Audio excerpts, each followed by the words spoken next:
Vous vous apprêtez à écouter un extrait du prochain épisode de La Leçon, le podcast sur l'art d'échouer. Bonne écoute.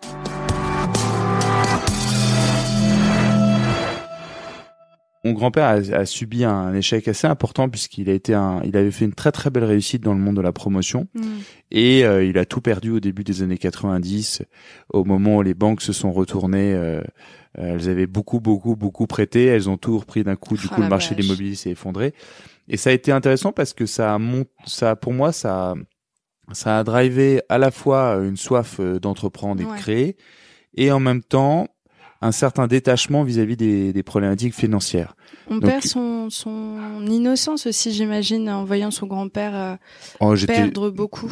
Non, mais j'étais jeune, mais je le regardais avec des yeux de merlan-frit parce que c'était un mec qui en imposait, qui avait une gouaille, qui avait toujours plein d'idées, et en même temps, il a vécu ça, en tout cas à travers mon regard, très bien. Okay. Et il a pas du tout été déprimé à cette époque-là.